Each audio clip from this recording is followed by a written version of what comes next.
Hello, welcome to the long form show. Still haven't figured out the microphone. That's okay. I'm sure you can hear me okay.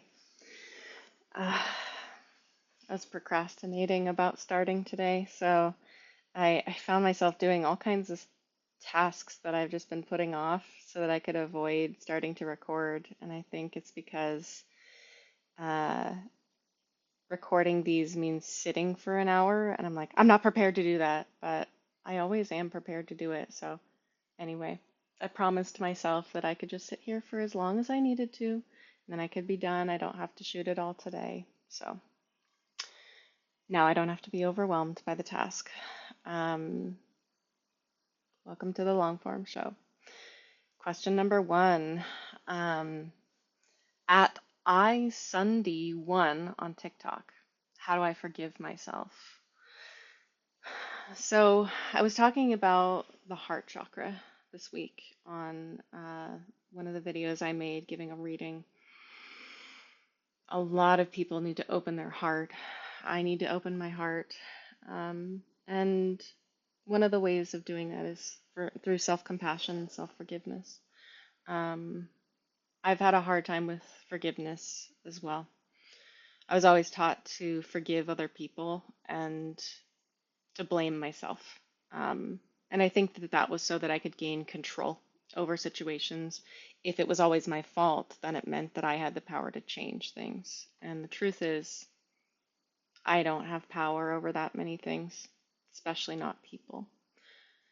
Um, there's an exercise that a self-compassion teacher gave me once about self-forgiveness. And it comes from the idea that there are no mistakes. There is no shame in this world. Shame is like a human created idea. So there's nothing that we could ever do that would violate who we are or what we're here to do. Um, and it depends on what you need to forgive yourself for. Um, but the exercise that practitioner gave me was, and this is when my spirituality was a little bit more personified. So just humor me. Imagine that the universe, the higher power, the creator is a personified person, that God is a person for this exercise. God is like this loving parent that created you, created everything, and loves you so much that not only does God automatically forgive you for everything, God would never even have the inclination to hold anything against you in the first place. So there would be no need for forgiveness. Um, in fact, I want to say this came from Marianne Williamson. I don't remember where it comes from, but uh, the direction is to imagine that God is this loving parent that has your picture on their desk where they created everything, uh, and looks at your picture each day with the greatest hope and intention that you can fully forgive yourself for the things that you think is unforgivable by God, that God would not ever hold it against you. In fact, God would never even need to forgive. That the forgiveness that you need is actually, it needs to come from you because God doesn't even hold it. And God is always looking at that photo of you lovingly, hoping that you will finally forgive yourself. So it makes me teary-eyed when I think about it. We all need to love ourselves more. And I think that, at least for me, I think that if I forgive myself for everything, that I'm going to become irresponsible, that I'm going to become narcissistic and self-centered if I don't hold these things against myself. Um, but it's actually not true. Um, we can hold personal responsibility and be accountable for things without shaming or blaming ourselves. So we can fully forgive and say, I take personal responsibility for what I do. That's all that's asked of us. And so as long as I can hold myself responsible, stand in the full energy of what I can own, understanding that I do the best I can when I am in the moment, as long as I always do the best I can, um, then I need not hold anything against myself. And I know it's tricky because we don't always do the best we can. We don't always make the right decision in the moment. Um, and God says that is all part of the learning process. Um, the decision to not do the right thing in the moment is itself an ignorance. And as you become more wise, you learn doing the right thing for the right reason at the right time is actually the easier, softer way. It actually is the shortcut. That's why I tell people when they are considering like, how do I make money? How do I get ahead in life? I always say, just act from love. Um, do the kind thing. Be a good person because that shit always comes back around. To be a good person, to input good things into the world, that'll always pay off. It won't pay off, right away usually, but you're like banking energy. So I kind of went off on a tangent there, but I hope that that helps you forgive yourself. I Sunday one. Two, good afternoon from the UK. I don't see how it's, sorry, I'm rearranging this. I don't see how it's possible to arrange anything without a hierarchy. Like the peer doctor, for example, they can and will be ranked in a hierarchy on experience, knowledge, and competence.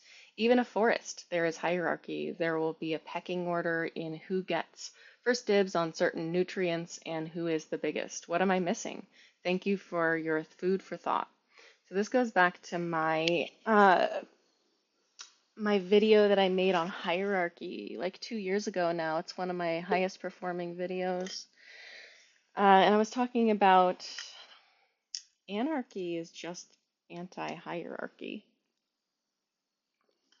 And you can have anti-hierarchy in everything. Humans tend to think in terms of hierarchies. The evidence that we have archaeologically is that we became more hierarchical and more power structure dependent once we had to farm on finite land. So when we were more agrarian, or not agrarian, more hunter-gatherer type of societies, we had more equality between the sexes. We didn't have, men's sexual ownership of women through marriage, for example. And so the evidence is that in the last 12,000 years, since humans have developed agriculture, the finitude, right, the finiteness of land created this need to create power structures. When you're a hunter-gatherer, if you run out of resources, you just go to a different area. You don't have to try to control the area. So I think a lot of the influence towards hierarchy is a result of our recent history. One of the things that the spiritual teachers say, I want to say this comes from Dolores Cannon, is that there were many times in history, and I'm basically speaking to the idea of patriarchy, the dominance of patriarchy related to hierarchy. That there were many societies in prehistory that we have lost touch with, that humans don't have in their memory. It's not known archaeological history, it's been lost. That there were many matriarchal societies. There were many more female-centered societies, just as now we have mostly male-centered societies. There's a tendency to look at the recorded history and say, well, they're mostly patriarchies, so that must be the right way to do it. But coming back directly to your question, I don't see how it's possible to arrange anything without a hierarchy. So, the critique that I have of doctors is that doctors are trying to be the owner of the situation, they're trying to be the administrator of the situation, and the patient is treated like a child or someone who's supposed to submit to an authority figure. You could very easily have a setup where the doctor is the consultant and the patient is the owner of their health. The patient says what is real, and the doctor, about their pain or about their condition, they report what their experience is. And then the doctor says, from my medical knowledge, here is what I think is the best way to proceed forward. And then the patient can say, no, I don't like that. It would be the same thing as if you were a business owner, you're the owner of your e-commerce company, and you had a marketing consultant come in. I used to be a marketing consultant. And I would say, based on what I know, this is what I think. This is what I think the potential is. And I'm not going to tell you what to do. So that's how you would set it up with doctors. Um, in the forest, I don't agree that it is a hierarchy. The forest is enriched by biodiversity, and the very fact of diversity says we're all going towards different goals as different species. We have different needs.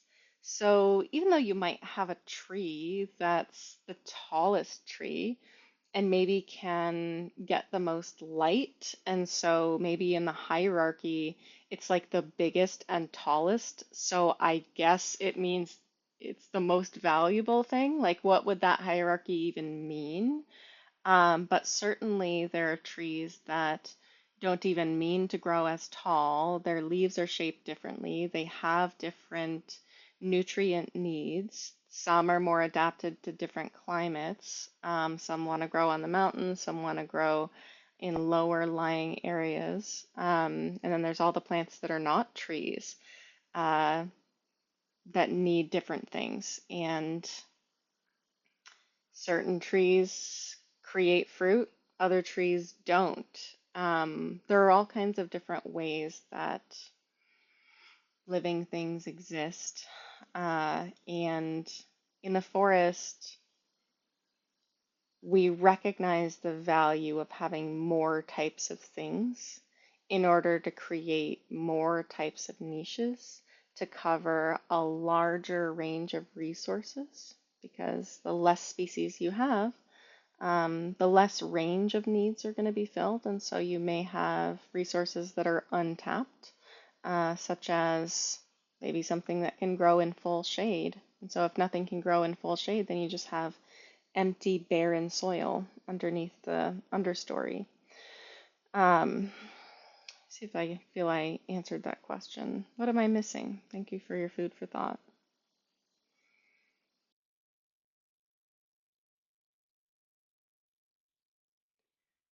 So there are certain structures within society that do better if you have leadership, but leadership doesn't necessarily mean hierarchical power. So you can have leadership within service. Leadership is just a particular role. Another good example is leadership with parenting. So you obviously have a being that is a newer being on the earth who needs some help learning things and understanding things, needs some guidance. And the parent is seen as the leader of the child or the person who's here to guide the child, but they're not the controller of the child, the overlord of the child.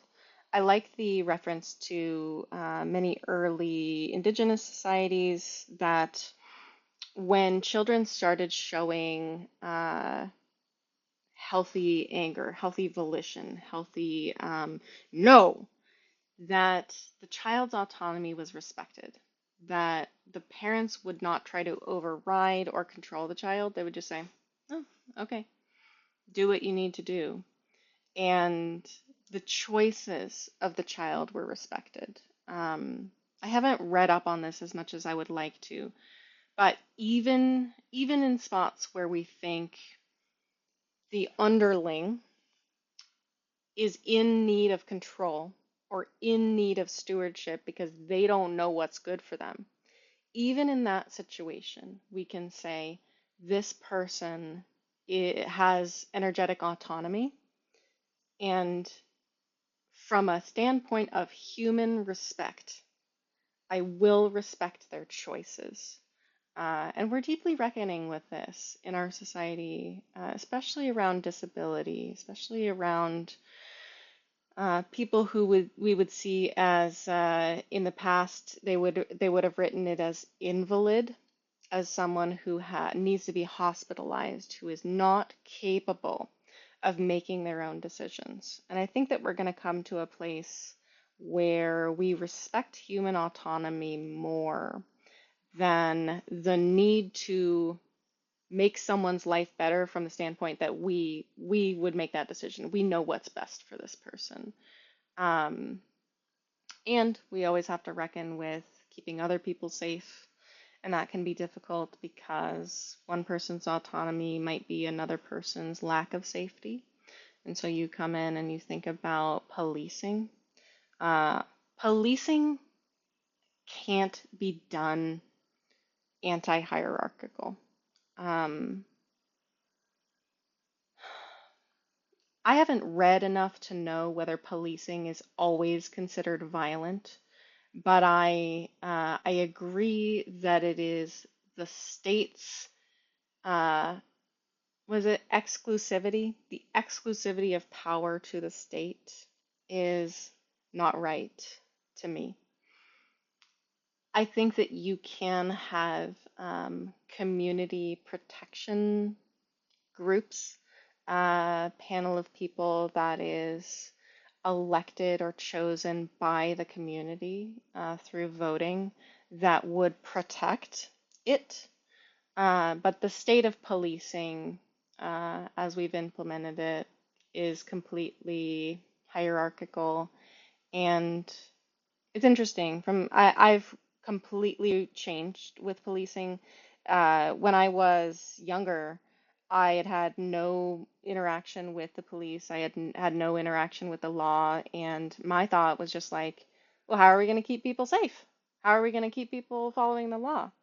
And one of the huge pieces of media that changed my mind was the documentary Power on Netflix. I can't remember the director, black director, a lot of interviewing a lot of black intellectuals, and they gave me such a perspective on the fact that the police are not there to enforce the law.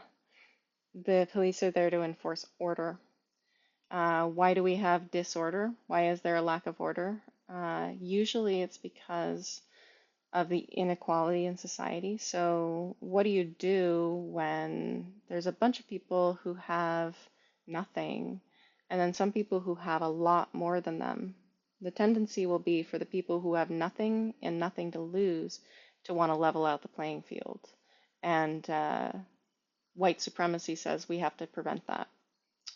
We have to protect property owners. So then you go to property ownership. Property ownership is a colonial idea, something that's been brought in. The indigenous concept of property ownership is one of collective land ownership. So all these issues are very entangled. But it does ultimately come back to land ownership. Isn't that interesting? Because we started with land ownership. So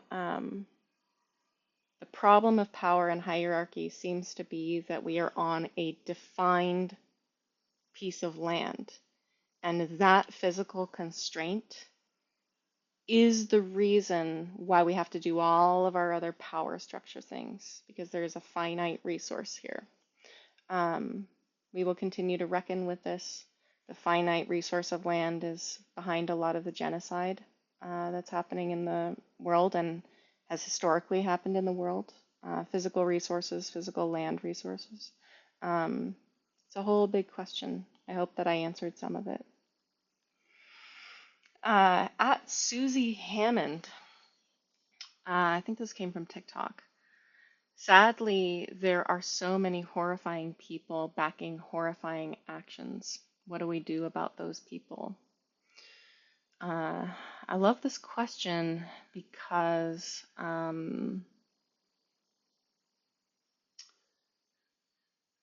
we can never say that people are a problem. We have to call out what the actual problem is, which is distorted thinking, trauma, collective fear. What is it that makes people do horrifying actions?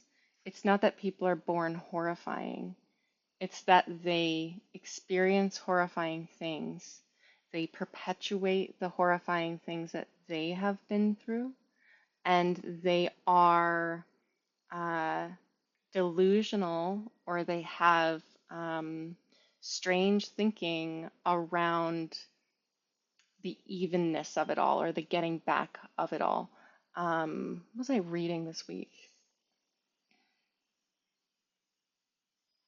I'll remember what it is.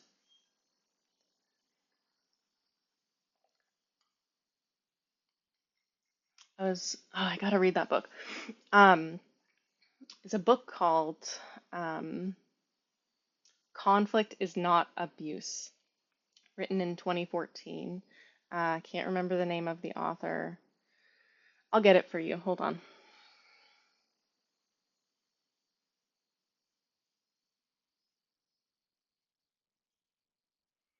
Sarah Schulman. She's a very calming voice. The audiobook is on Spotify. It's excellent. Very wise. But she was speaking about the genocide that has been ongoing that a lot of us are talking about. Not going to say it specifically because of SEO reasons. I don't want the video to get suppressed, which really sucks. Sucks that that happens. And that is a thing that makes you not say it out loud. Anyway, this book was written in around 2014, and she's talking about when the conflict started to be more resonant and has been sort of ongoing. And now I can't remember what my point was. Hold on. Oh, she was talking about how one side, the side that is being marginalized, right, the side that is on a tiny, tiny strip of land in a big, big, powerful country, right, that side would send off bombings that were, she used a wonderful phrase, and I won't remember what it is. It's something about like powerful enough to be noticeable or something like that, only meaningful enough to be noticeable or something like that. Not damage, but like um, a symbolic show of like we're fighting back, right? And the opposing force, the colonial force, I don't know if colonial is the right word there, but the state force, big and powerful, that their tiny strip of land is on, would respond to that one whisper of bombing with 50 days of nonstop shelling, right? There is an overblown response to a small show of resistance. And what she's speaking about in that is the big powers of the state are clearly having an emotional overreaction to something that someone has done. When that happens, when there's an emotional overblown reaction to something, it is always a sign of trauma. It's like this in the individual too. Hmm, why am I having such a huge reaction to this situation that is relatively small, right? It's relatively um, not threatening to me, right? We can agree that small strip of land, small bombings, not threatening to the big state, but the big state is infuriated by that small action, right? And pummels the people. Um, this is what happens. Uh, this collective trauma, this delusional thinking, this overblown reaction, is something that happens when you see a population of people who have essentially done nothing and are being exterminated for it. And this is something that we need to understand because it happens on the individual level in abusive households, for example. If you talk to physical abusers, if you talk to like batterers, they will speak from a point of victimhood, so they will feel that they are being abused.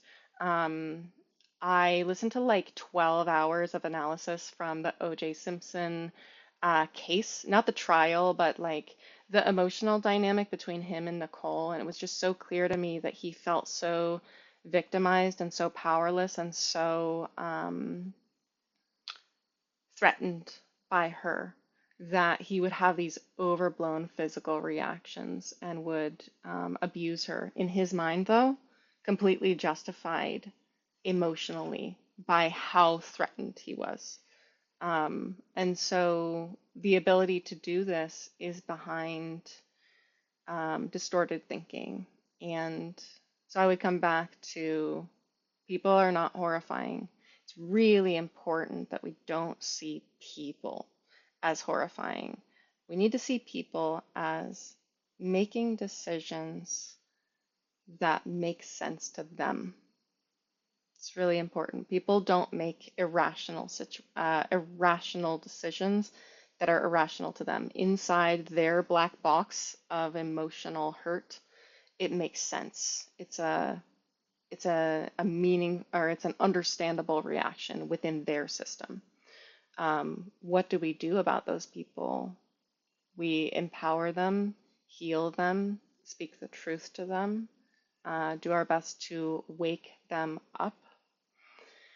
And at the end of the day, we do our best to protect people. We will never get anywhere with the punitive model. We need to work from a repair model. We need to, instead of figure out who to blame, who is wrong, we need to say what has been hurt and who needs the repair. Clearly, in the conflict that I just spoke about, both sides need repair. This is a restorative justice model. I'm trying to think of a good book for this. Probably chapter 4 of the book Polywise. It's weird because it's a polyamory book. But the restorative justice model, what needs to be repaired, and how do we both come to the table and talk about our personal responsibility for what we have done instead of trying to blame somebody and then punish them. Hope that answers the question. All right. Jury, Juri, on Patreon. This is question number 4. Jury on Patreon, I'm really interested in your life path as a whole and with emphasis on your journey with jobs or navigating making a living. Maybe also coming to terms with autism or getting diagnosed, ? Or whether you have any experience with therapy and or how spirituality was a part in all that. Big things.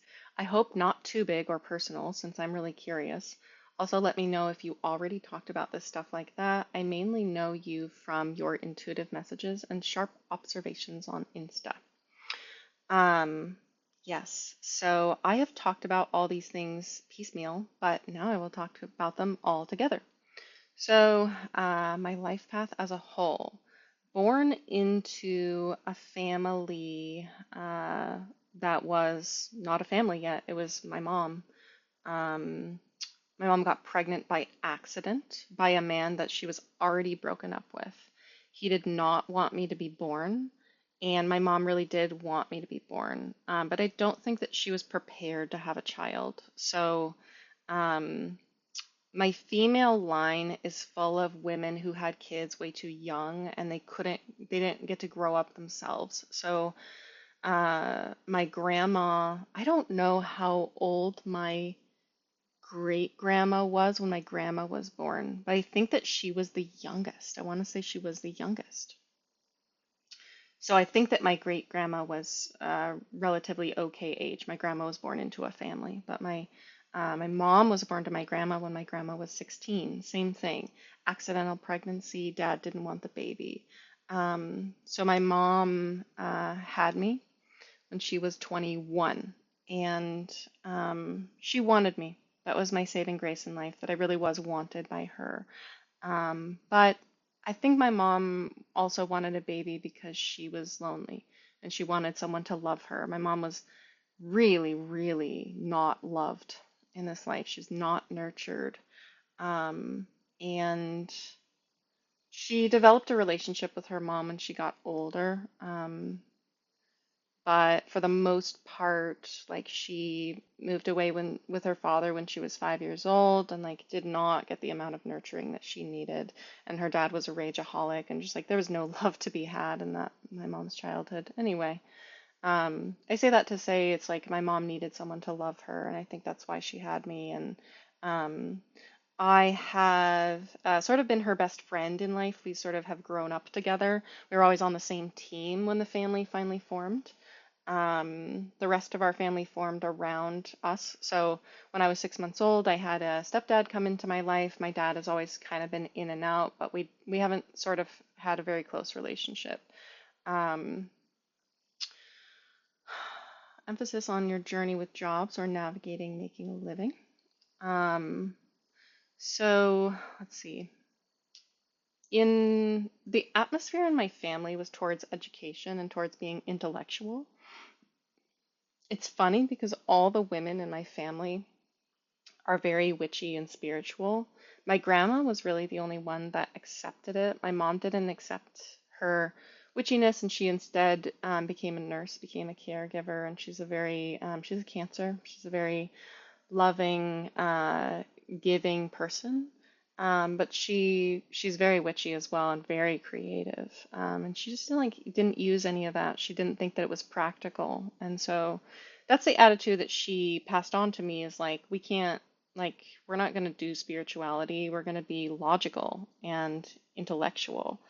And I've always been very smart, and I was expected to be very smart. My dad is very smart. My mom is not particularly intellectual, but she is well educated.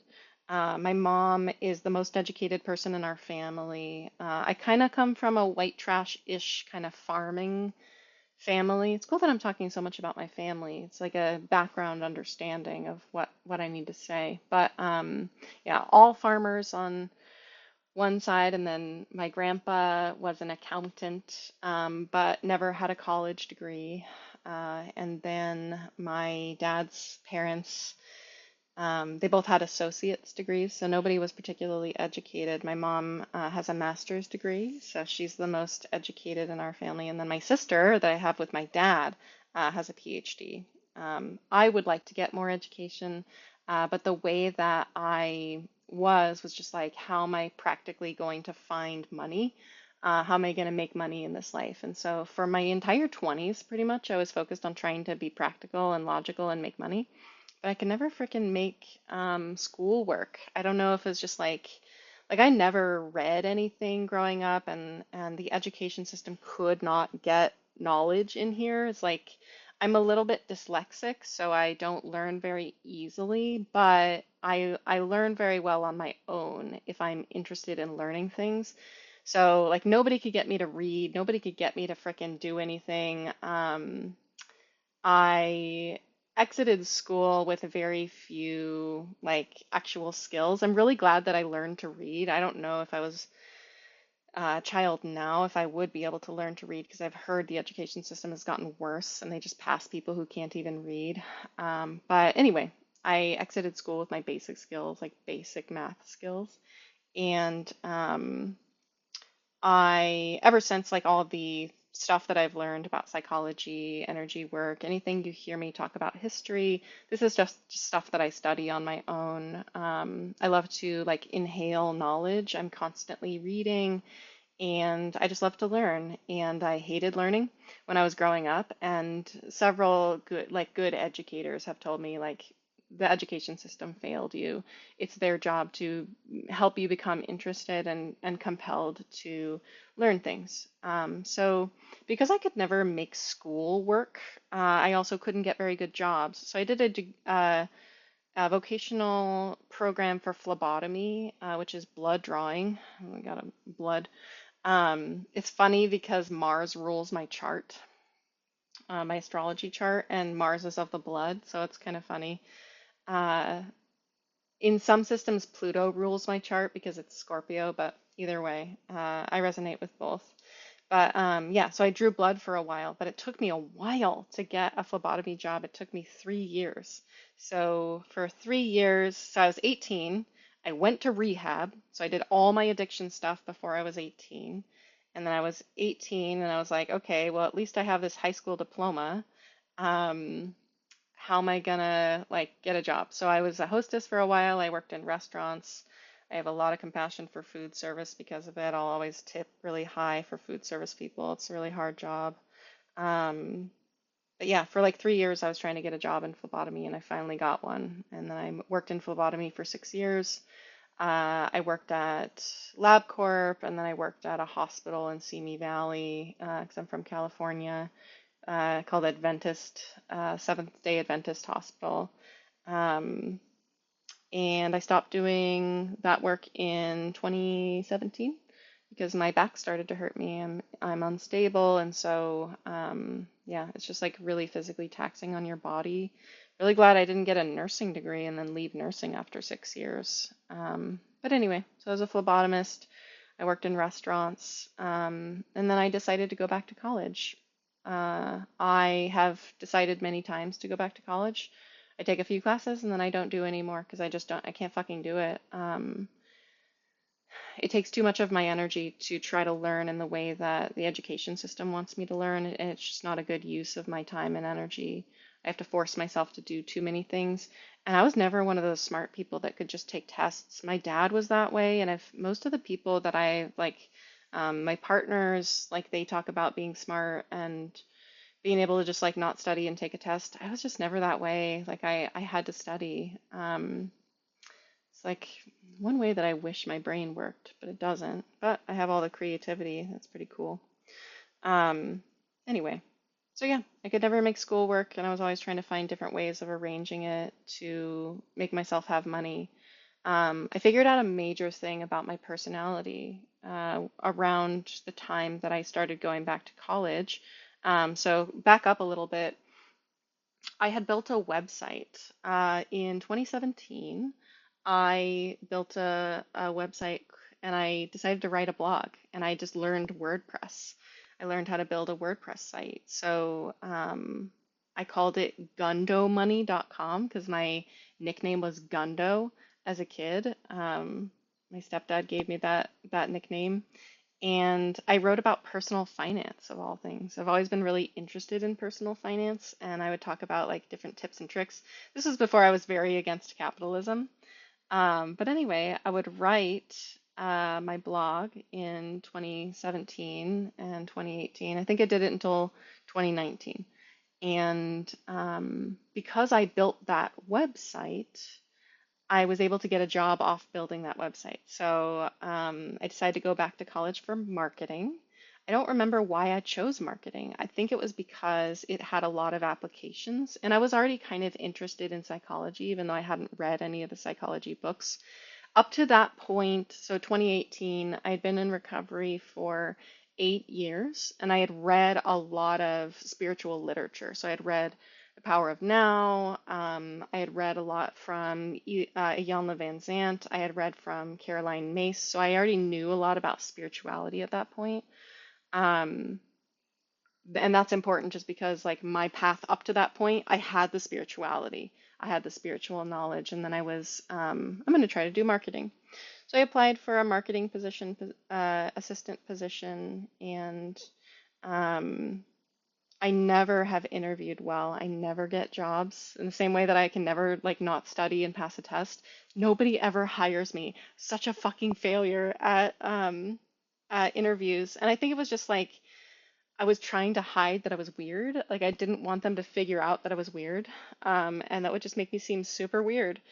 And also, I have a strong personality. I have a personality that's going to question, that's going to be hard on people, and not necessarily submit to people or give people respect off the bat.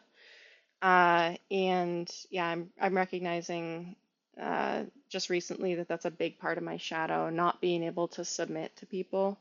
And I think that honestly, they really didn't see me, people who, would be in my job interviews, they wouldn't see me as an employee. I wasn't a good employee. I was a leader. I always was a leader. It's really hard to be a leader when you're 21. Nobody wants to give you any leadership, nobody wants to give you any power. So, um, I got hired at that job. I never particularly got along with the boss, but I got by. I kind of avoided him as much as I could. And they only hired me because they recognized that I was smart because I had built my own WordPress site, just taught myself. So they were impressed by that. So I learned that I could do free work and get jobs from the amazing feats that I was able to pull off, so that I could show my work rather than trying to explain to someone that I was valuable. Um, that was a big piece for me. And I worked at that marketing job for maybe 9 months or so. Never been in a job for like more than a year. Um, and I was going to school and living with my parents. And at that job, um, there was a freelance guy who said, "Oh, you should just do this freelance. You could totally get clients." He encouraged me. Um, the specific type of freelancing he did was for Amazon. And so I liked him. We got along, and he taught me the ropes. He was like, "Here's how you can be an Amazon consultant." So he really kind of poached me from that place, but he poached me to be my own free agent. And I'll be forever grateful for him because he unleashed my power. He helped me unleash my power. He lives in Ohio. His name is Michael Marr. I don't know if he's still doing Amazon. At one point, we both owned agencies, and we were kind of like agency buddies. But it's funny, these evangelical people, there have been several evangelical people throughout my life, that have been like huge influences or huge, people who loved me, really loved me into new spaces. I'm tearing up. Um, that's why it makes me so sad, the division that there is between, Christian people and, kind of everybody else because of the pervasiveness of Christian nationalism. We're afraid to let people into our hearts who are Christians, but there are a lot of good Christians out there, and he was one of them. He's a good Christian. My grandpa is a good Christian. They're loving people. They live by spiritual principles. They don't hate, immigrants or the poor. They like live by the principles. So anyway, I think that's why he did that because he was just like a really loving person and he truly wanted to help. And he encouraged me to go out on my own. So I went from making $14 an hour to making $40 an hour. And it changed my life to have more income like that. Anybody who works for an agency, especially in the digital space, like if you do coding or graphic design or web building or cloud services, or like you're a cloud architect, most of those jobs pay way more for freelance. You just have to deal with getting your own clients. Um, and so I was able to deal with that by just being listed on Upwork as a freelancer. And I was very successful. I made like $100,000 each year. That's what got me into so much debt. Um, so anyway, that was that job. That was that career lifetime. And so I was freelancing between 2019 and 2024 is when I officially closed it. So I made a lot of money and I never had any money. I just always spent all the money. Never managed money very well. Um, let's see. Journey with jobs, navigating, making a living. So, yeah, never have felt like I have enough money. Now that I have had the experience of making $150,000 in 1 year and not having any money to show for it saved, I know for a fact that it is not about the amount of money that I make. It is about the sense of lack that I have internally and the way that I manage my money. So that was a valuable lesson. Look, I have gotten all the money that I thought I needed, and I'm still not okay, and I still don't have money. Um, what brought me into working in spirituality was um, burnout and desperation. I burned myself out doing that marketing job, even though I was really good at it. Um, it was not a good use of my energy because I always had to be operating at top brain power. And you just can't do that all the time. You can't have a job that you need 100% of your brain every day to function. So now I have a job where if I'm having a good day or a good brain day or a bad brain day, I can pretty much show up for it. And that's important to me that I have a job that I can do half-ass. And that my half-assedness doesn't matter. Like it actually doesn't matter to the quality of my work, how good my brain is that day, because it's much more emotional, intuitive. So it's more aligned for me. Um, the other thing that's aligned for me and really was aligned in my marketing work is that I could be weird and different and speak with my directness, and people loved it.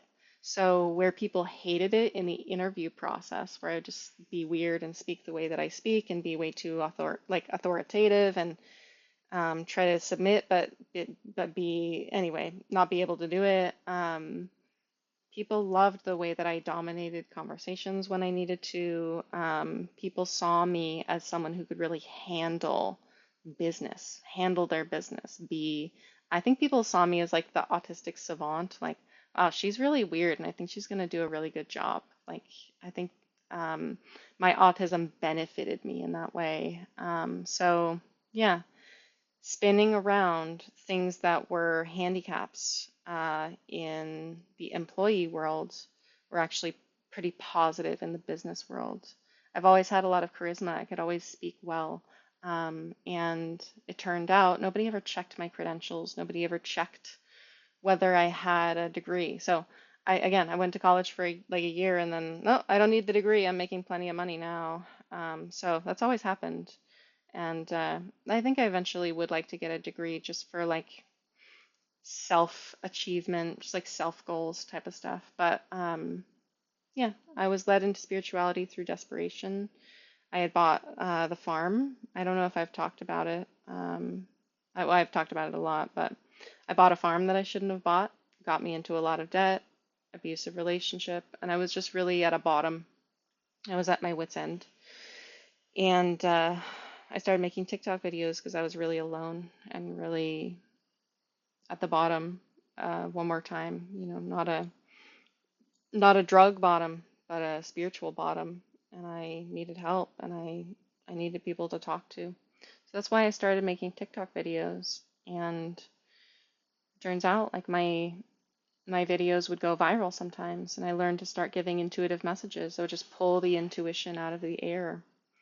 And I think that people saw my clarity and people saw my capability, like my talent, my raw talent for it.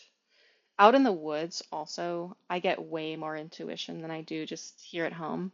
I get so many like clear messages. It's like they're coming through the trunks of the trees. So at that time, I lived out in the forest and on the farm, and I had a lot of time in the quiet, and so the messages would come through pretty clearly. Um, and then a TikTok psychic, her name is Alexandra Joy. My sister said, "Oh, you should get a reading from this psychic. Maybe she can help you with all your problems." Um, and she said, "Oh, wow, you're very psychic. You could be doing this work yourself." She encouraged me to start to study it and to read cards myself. And so I started like kind of investigating and trying to read cards myself. I'm still not a natural at the cards. I'm not very good at reading the cards. Not as good as some people. And my process is not like that. Like you watch people and they're just like, seven cards. This is exactly what it means. I don't work like that. Like my intuition like comes in slowly, so I have to like pause and then restart the video. But anyway, um, I learn by doing, so I get better and better as I read more cards. But anyway, um, my TikTok presence has always been like pretty easy. And then I started posting my TikTok videos on Instagram like a year and a half in. And then my Instagram also became popular, and it was nice to see like, oh, okay, pretty much no matter what platform I go on, I will be successful. Um, it's nice to know that it's not the platform, it's not the specific thing, it's me. I am the resource. So wherever I take me, I will be successful. That's what I believe. And I think it's an important belief to hold. Um, YouTube has been a tough cookie to crack, but I'm cracking it slowly in my own way. Not trying to force my success on YouTube. It's a slow build. All this stuff has been very slow build. Working for myself, that's another thing I would tell people is like, you build it slowly. You can't just expect there to be a fully fledged garden. You got to cultivate the garden. You got to plant the seeds. It's going to take years, you know. You build up the income, you know, Patreon. My Patreon, I have like 100 members now. God, it was overwhelming when I had two members and I was trying so hard to keep those two members. Like, don't cancel, please. Um, and like, yeah, you just gain the people over time. You gain these ride or die people who just stay with you. I've gained friendships online. Also, I have some really powerful placements in the 10th house. I will say, not everybody's going to be a social media personality. Um, I have a few important placements. One of them that I've always considered is that I have a 3-5 profile in human design. So in human design, the 5 is it's called a heretic. And if you have a 5 in your profile, it means that people will project onto you. People will see you as a god or a devil, right? They'll project whatever they want or see whatever they want. And this is really helpful if you're a content creator because people will idealize you. And so the tendency for people to see what they want to see in me means that they will think positive things about me, usually. Um, it also means that when I speak to people, it feels like a one-to-one level. It feels like I'm having a one-on-one relationship with many people. It's like an interesting dynamic. I think that whatever my energy brings, it like feels very personal for people, and it's really healing and helpful in some ways, but it also develops this really strange parasocial relationship sometimes. Um, so that's my human design, the 5, the heretic. It's called the heretic because people put you up on a pedestal, and then if you let them down, they'll rip you down and hate you. So you have to look after your reputation. You have to make sure that you like are a good person, that you leave people better than you found them. The other good placements that I have is the 10th house. I have Leo in the 10th house. So Leo, take up space, be seen in the 10th house of public life. I also have Chiron there. So I have some wounding with being seen and being known, which is interesting. And then I have my midheaven in the 10th house in Leo. So this is a really helpful placement for me to be successful in career through being seen and being known, being a public figure. Not something I thought would ever happen, but I also have Venus in the first house, which just makes me a naturally really likable person. So not everyone's going to be a social media personality, and not everyone's going to be able to carry it through in the way that I have. But we all have unique talents. We all have something. You just have to figure out what it is and then utilize that. But a lot of it is stepping into what you're afraid of. It's really scary to step into your power. But that's what I've done. What else here? My experience in therapy. So, okay, coming to terms with autism or getting diagnosed. So, TikTok diagnosed me with autism, plain and simple. Just like TikTok tells people that they're gay or they need to get divorced. Um, yeah, TikTok showed me my autism. Just like, wow, mirrors and chatting with people and things coming up on the FYP, just a combination of those things, showed me my autism, and then it made everything make sense, made my entire life make sense. I went undiagnosed my entire childhood, and it made sense why I couldn't learn and why I was different. Oh no. Ugh, smoothie everywhere. Okay, pausing video. Well, that derailed that entire day. Hello, it's me 2 days later, coming back to answer the rest of this question. So let's see, where were we at? So, autism or getting diagnosed. TikTok diagnosed me with autism. I went my entire life not being diagnosed with autism, and it made everything make sense for me. So, I don't know, like, there are positives and negatives I can see to receiving a diagnosis earlier. If I had been diagnosed earlier, I might have been able to love myself and accept myself a little bit more rather than constantly feeling like a failure, constantly feeling like I wasn't living up to something.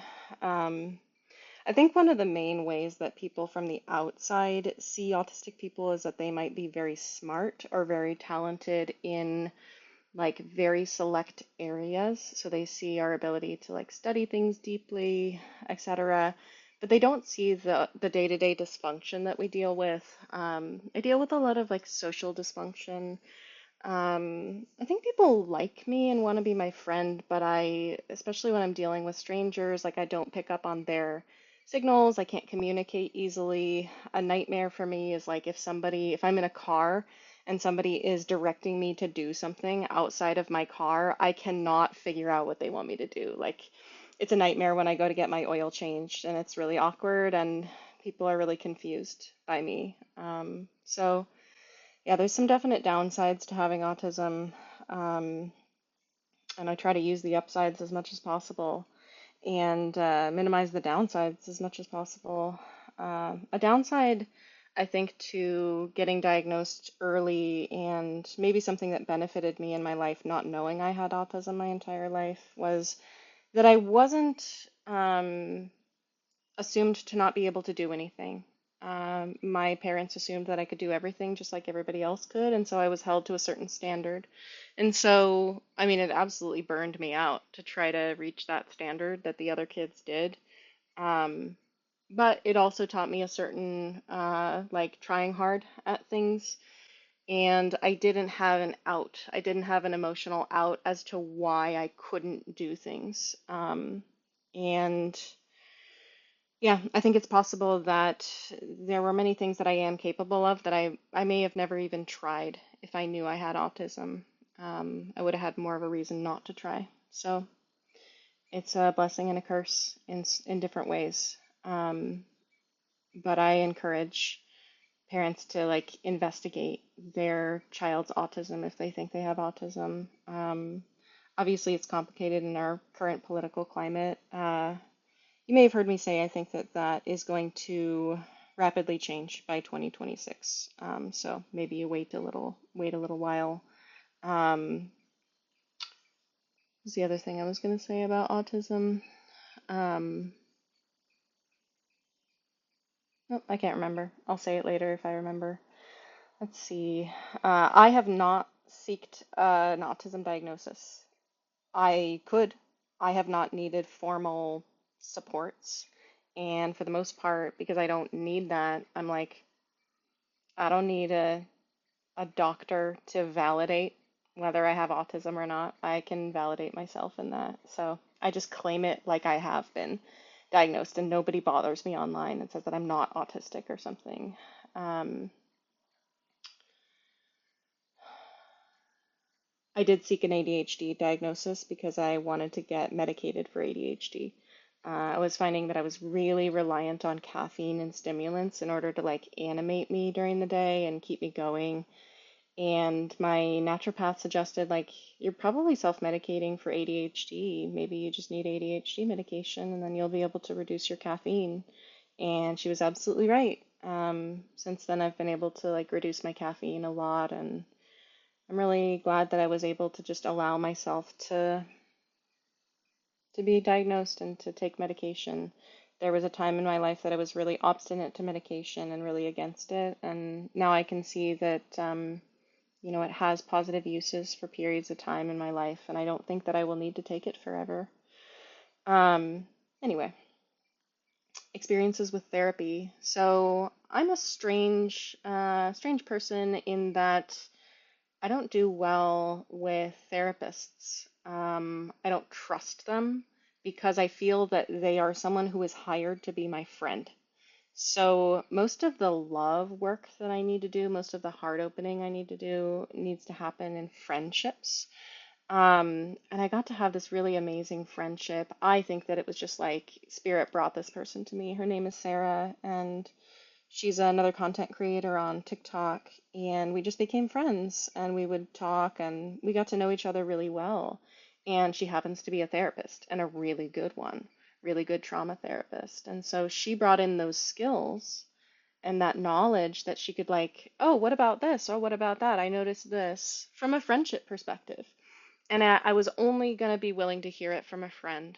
Um, Most of the progress that I needed to make in therapy is done through a loving relationship, a loving, connected, attached relationship, right? And that's one of the things that, as someone who holds emotional space for people, when you're a therapist, you have to understand like you're having a little bit of a parent-child relationship with that person because the work that they're doing is childhood wound. And so you need to like take that attachment really seriously. So yeah, that was the only way that I was able to form an attachment with someone that could make progress. In this book, let's see it on the, I might have it in my backpack. Where is it? Here it is. In this book, Pete Walker, who is a trauma therapist, he also wrote The Tao of Fully Feeling, which is a book about emotions. This is his second book, excellent book, Complex PTSD from Surviving to Thriving. In this book, he says, once you form an attachment with a therapist, you might be ready to form human attachments. Most people who come to therapy who need serious work, who have CPTSD, they can't even form attached human relationships. They don't trust anybody. And so they can't do love work. They can't do heart opening because they don't feel safe enough. And what he says is once you can form those attachments, once you've done enough trauma therapy, you might just be ready for like coffee with friends. Um, a lot of the therapy healing that can take place in people has sort of been supplanted by the medical industrial complex. One of the examples I like to give is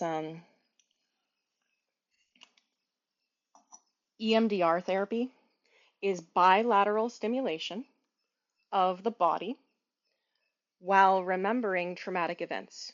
So you're in a safe environment with your therapist who you trust, and they have you bilaterally stimulate. I had one therapist that had me do it like this. Um, while you remember a memory, and then you reset the memory that way. Um, and you could get the same thing done by being with your friend who you deeply love and feel safe with, recounting the events of the trauma and just walking, right? It's a cross crawl. Walking is a cross crawl. So there's just a lot of ways that the human body naturally heals that we've lost access to in our modern society because everything's been pathologized and we don't have as many close connections as we do, as many community supports. A lot of the natural healing that just takes place in the body isn't happening because people aren't moving and they don't have enough friends and they don't have like the basis of support. So all that is to say, it's funny that I've studied all this stuff. I've studied a lot of it. I've read a lot of books, and I've come to the sense for myself that a lot of the healing work that I could do was self-healing.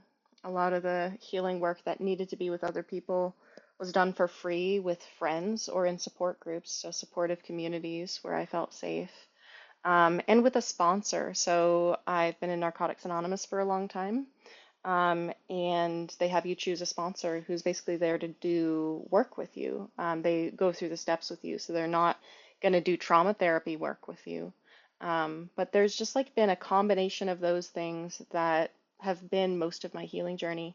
I've had therapists from time to time. I can't say I've ever had a therapist that I had a trusting relationship with. So I've had to get at my therapy from like side angles. The last thing that I really want to get at with my healing process is I want to do, uh, I'm trying to think of like improv, kind of like scenes or acting, because I want to act out certain emotions that aren't very safe for me and that I have a hard time like being in the moment.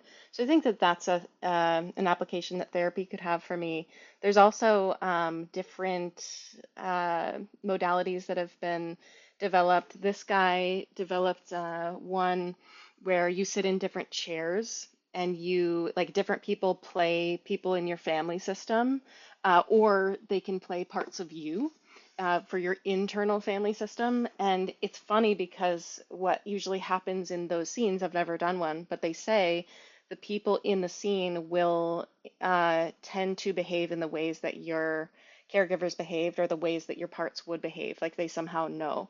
Fascinating. I don't know what that therapy is called, but that's one that I would like to do, or try out.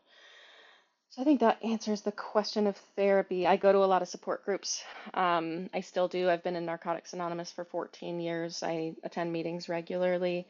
I have a sponsor. I don't currently have a therapist. I haven't had one since 2021. So therapy can be done without a therapist, but it really helps if you do have one who is trained, and if you can find one who you can trust. I think that therapy is really, really helpful if you can find that. Let's see. How spirituality was a part of all that. So I had studied all my spirituality stuff pretty much before I ever saw a therapist. I had seen a therapist in my teenage years, but I really didn't see a therapist for real willingly as an adult until I was like 28 or 29.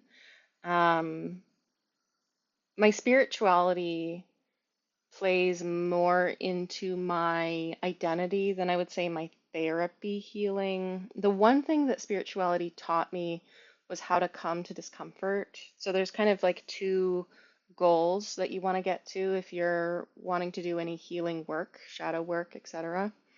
Number one is the willingness to come to discomfort over and over again, to willingly come to discomfort on purpose. The second is to attribute discomfort in a positive way, to see any discomfort that you would go through as a learning process or a growth process, with with one caveat that, uh, and it's tricky because it's wisdom, so you it's hard to find the line if you've never figured this out, but to not stay in relationships that are hurting you with other people just because they are painful. So, not all pain is growthful pain or useful pain. Some pain is just pain. And we don't have to just do things because they're hard or just stay in relationships because, oh, if were more healed, the relationship wouldn't hurt. I don't support that line of thinking. Um, let's see. Just looking, this question is so long. I love it. I hope not too big or personal. And yeah, I think that was the entire question. So yeah, I answered my life path, what my journey with jobs has been, how I navigated my autism, how that connects to my spirituality. Oh, my spirituality, like, so I believe in reincarnation. I believe in soul planning. I believe that I chose this body and this family and this time. And it seems to me that the astrological placements for me are perfect for what I'm learning in this life. I think ultimately everyone is here to serve themselves, to fill their own cup, secondarily to serve the world in whatever spillover they have from their cup. So the primary experience is to experience on the individual level. Second is to serve the collective in whatever positive way we can. And it's mostly been just about making peace with the positives and negatives that I have, emphasizing what's strong and doing less of what is weak. Sometimes doing what is weak when it's needed, working with the body.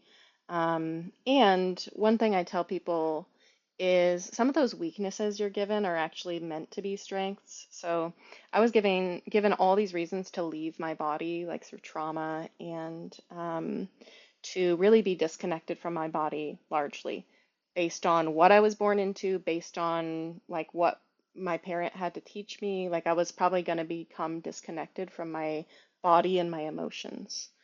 My human design, I have only two centers filled, and they are body related, the sacral and the solar plexus. So I'm designed to be an emotionally grounding person. I have a Taurus moon, right? Um, the more that I spend time with like what I'm really good at, I am a body worker. I work with the body, I work with the meat. Guess what most of my problems have been with my body because I've been disconnected from my body and because I have autism, which creates all these weird comorbidities in your body, chemical problems, nervous system problems. So, and you have anxiety on top of that. You have like extra anxiety. So, working with all this stuff, figuring it out, learning what the body does, has given me a vast knowledge for how to work with other people who have stuff going on in their bodies. And it turns out I have tremendous psychic powers when it comes to the body. Um, I would love to have really fancy psychic powers where I can just like talk to aliens and like astral travel everywhere. But I don't have that. I have like more body-based, grounded powers that some other intuitives don't have. So, in some ways, the exact blockages that I was given were meant to be like built as skills, which is really interesting. And I try to remind people that because it's like, where were the blockages placed so that your brain could grow your brain cells around the blockages? And then it created such a cool pattern because nobody else's brain had to grow in that way. That's where a lot of our creativity comes from when we're neurodivergent. So yeah, really cool question, long question. At K Cuddles on TikTok, I would love to hear more of your perspective leaving narcissistic abuse.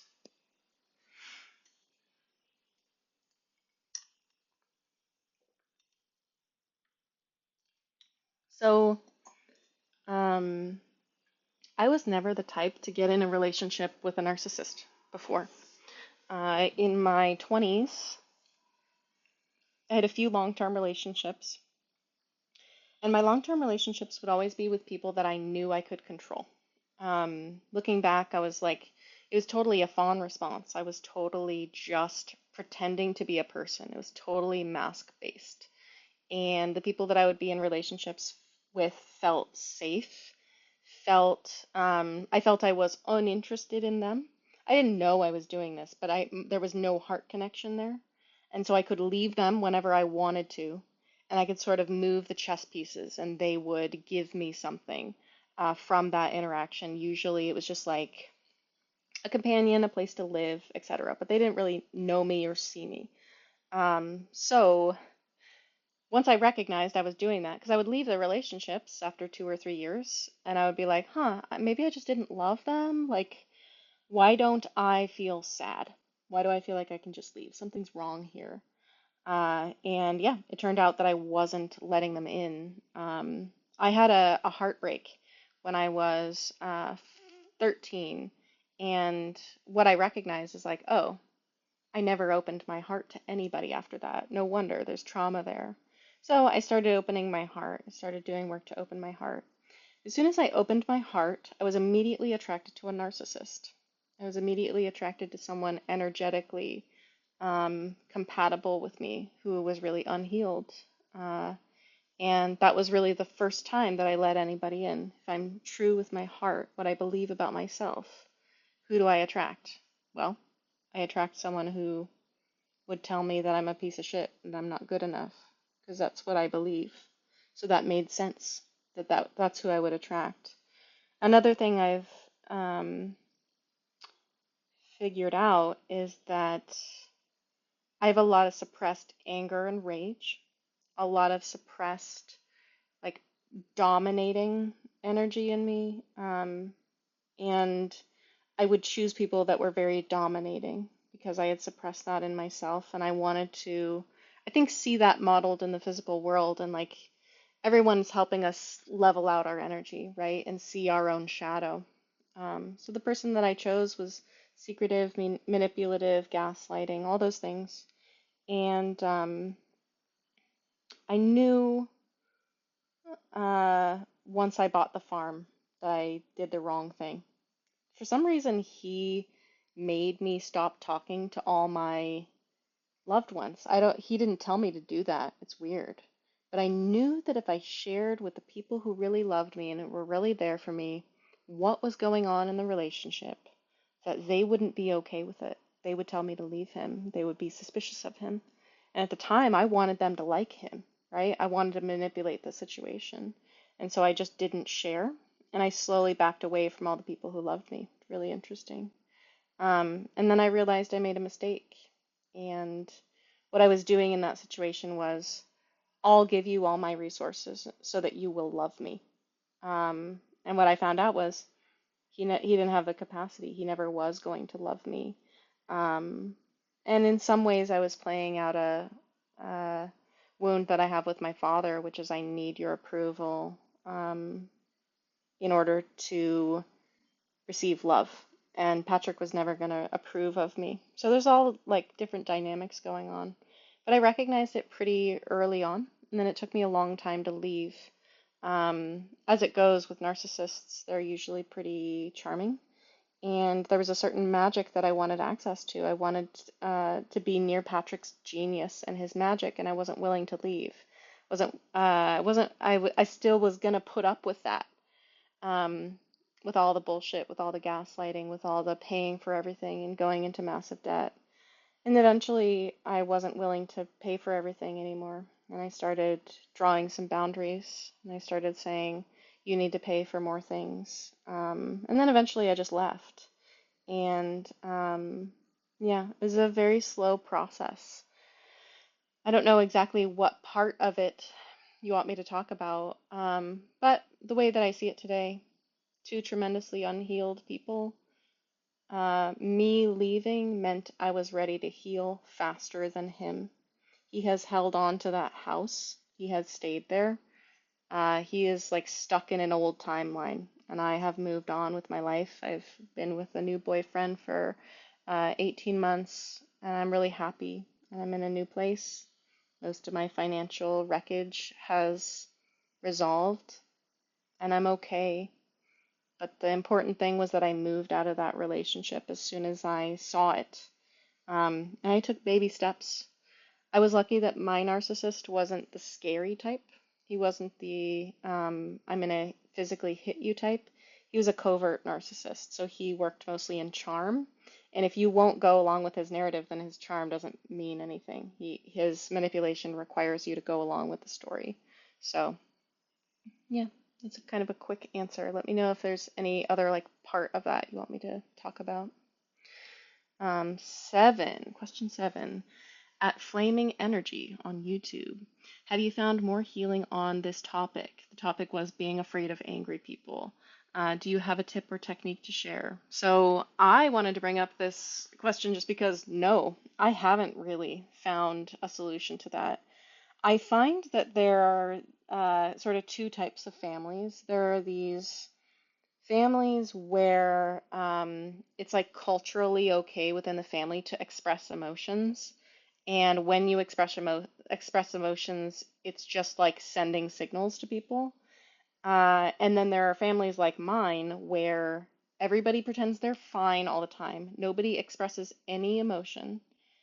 And if emotion is expressed, like especially anger, it is unsafe. It is a sign that we are not okay, that like if mom is angry, we're going to get hit or something's going to go wrong, right? So within that environment, I learned to never be able to just like express, like emotions can't flow for me. They're all like twisted around and suppressed, and like they come out as different things, as like anxiety and management and control. So I still struggle with the fact that if someone shows me anger, that I feel unsafe. I'm still the child that feels unsafe. And this is not helpful because conflict is okay. It's okay to be in conflict in relationships. That's how we repair. That's how we're in community. And ideally, more emotional flow, it creates better human relationship. Like if I can show that I'm sad or show that I'm angry, people have something to go on and they can respond to that. If I'm not showing anything, if I'm like stone-faced, which is like a combination of autism and teaching, like family teaching on suppressing emotions. If I'm just stone-faced, people won't have natural compassion for me. They will have more tendency to put up walls because they can't connect, right? So it's a huge problem, and I haven't found a whole lot of ways to feel safe. I found ways to flow my anger and express my anger. There's a really good book I read, The Language of Emotions. I tell everybody about it. There are three modes to your emotions. There is suppression, stuffing down. There is expression, so being outwardly emotive, being outwardly angry, yelling, or outwardly sad, crying. And then there's just feeling. You can feel your anger but not express it. You can feel your sadness but not express it, right? And that's the happy medium point. As long as you can feel it, that's a good thing, right? But being safe with with emotion in the room is a different skill, and it's one that again, probably well served by like role playing and just practicing it. And I've had a real difficulty when I've had friendships with people who they're from those families where you just get to express your emotions. And unfortunately, it really shuts me down and I get really afraid. And yeah, I don't love the idea of being the person in the room who can't handle, like who um, melts into a puddle when any emotion happens. Like I want to gain a certain resilience within myself to like step up uh, to heightened emotions. Maybe you could call it distress tolerance. Because I've had the experience of where I'm the person who needs to process something or bring something up that's uncomfortable, and I'm in the room with someone who cannot handle that at all, can't be there with it, so they need to shut down, they fall apart, or whatever it is. And I have the experience that I can't make the progress that I need to make to either break the bond, make that relationship stronger, process through something because the other person just crumbles into a million pieces and they're dysregulated and you can't get anything done. So yeah, people let me know if you have made progress in feeling safer with angry people or with anger in the room. Again, I've figured out how to channel my own anger pretty well and be in my own anger, but not still don't feel safe with other people's anger. And fun fact, this is a generational trauma in my family. My grandpa was a rageaholic, and I never had to be around his rage. By the time he was older, he wasn't doing that behavior anymore, but he visited it on my mom. So guess what? My mom didn't feel safe with anger. She suppressed her own anger, and then she created a family environment where anger wasn't safe. So isn't that crazy that that anger, that not feeling safe with anger comes from a rageaholic that I never had any contact with? Um, Fascinating how this stuff just perpetuates. Anyway, um, yeah, so people let me know. Carla on Patreon. I wonder if you could speak on the feeling of dread that a lot of people with CPTSD feel. I healed a lot, but sometimes I feel like I carry ghosts from the past with me that give me random bursts of depression or anxiety without any real reason. Maybe similar to what people describe as the inner critic. I can just let them be, but sometimes I wish they would just go away. So there's spirit's kind of helping me work through this concept as I'm saying it out loud. Spirit is showing me a river and like things are floating down the river. There's tension held in different parts of the body with CPTSD. So the part of the body that's related to that emotional theme will get frozen up. So the actual fascia will be frozen up. And as you work through that emotional theme, it'll soften up, and whatever crap was stuck there will be moving through. But again, the river of emotion, it's just crap flowing down the river. It's not real. It's what was happening at the time, not happening anymore. So, if you can be the river that things are flowing down, then you can sort of create a capacity to be the holding space for that. Know that it is flowing, that it's not like uh, they're visiting you and then leaving and then visiting you. It's more like they're moving through. So anything that moves through, it won't be back. Sometimes it has echoes, but the echoes are like aftershocks. They tend to be less and less. Um, Also, people with PTSD, they have a history of shutting down from huge emotions, huge traumas, and they can have a mistaken belief. I can have a mistaken belief that life is about not having pain or making sure that you don't have any pain. Life is very much about having a relationship with our pain. So that's the other thing I would say is there's a meme that I thought about immediately when I saw this question, which is monster. It was like a dark monster, and it was like depression when I first had depression, and the monster would be like ah, and the person would freak out, and then it said like after 10 years of having depression, and there was a monster, and it was like hi monster, how are you doing today? Like having a more positive relationship with that monster and not seeing it as being so scary. So having a different kind of relationship with things that are moving through. Um, Also, the I love the metaphor with poop. So someone gave me this one time. They were like, "Yeah, having emotions is no different than pooping. Sometimes you need some more privacy before you can go poop, right? And it sometimes it really hurts, right? It really hurts when it moves through, but it's not the answer to keep it in, right? You need to move it through. So it's the same thing. It's like gaining a comfort with letting things move through. It's easier the more that you do it. And I know that you don't think that it is. It does get easier. The inner critic for me is a little bit of a different thing. It's more of a voice that is trying to manage. I don't subscribe to the idea that there are parts of us that are trying to hurt us. I think every part is trying to do good, trying to create a positive change, a positive situation, or protect. So I see the inner critic more from parts work. Pete Walker does not seem to know about parts work which is really interesting. The book that I held up earlier, he talks about the inner critic a lot. I have many inner critics that are managing things. If I have an inner critic that is saying you're bad or you're not good enough, all it's trying to do is trying to get me to work harder so that I can make sure that I have enough, because that particular part of me doesn't believe that I have enough or that I'm good enough, which is it's really confused about how old I am.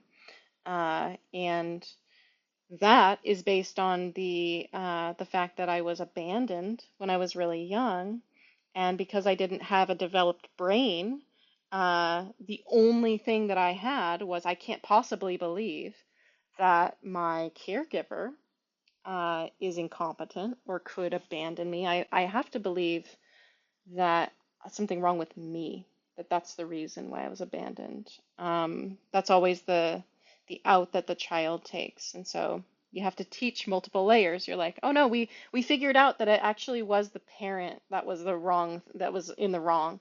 And now, okay, we can reform that. So now we do believe, okay, yeah, I am good enough, always was good enough, worthy of being here. Okay, and so now manager who believes that like I need to protect things, like you're operating on it, right? You have to do the whole thing. So, whenever those voices come out, I encourage people to just say, who is that in there? What are you trying to accomplish? What are you managing? What are you trying to protect? Who are you hiding? Who is hurt in there that you're trying to hide? And then the other way that I work with those things is simply what is the inner monologue that I want to be running? If I have a record that's skipping on the inside that's saying, you're so terrible, you're not going to get what you want, blah, blah, blah. Um, as the watcher, I look at that record and I go, I don't really want that one to play because I think that one's going to bring me bad stuff. I think that's going to bring me lack. So I think I want to put a different record on. And I think I want the one to play that says, like, I'm so good, I'm loved, I have enough. And oh, okay, that's a much better one. That even makes me feel better in my body. Um, so you might try that, just coming at it from the point of view of like, what kind of vibe do I want to be channeling here? If I channel a more positive vibe, more positive things will come to me.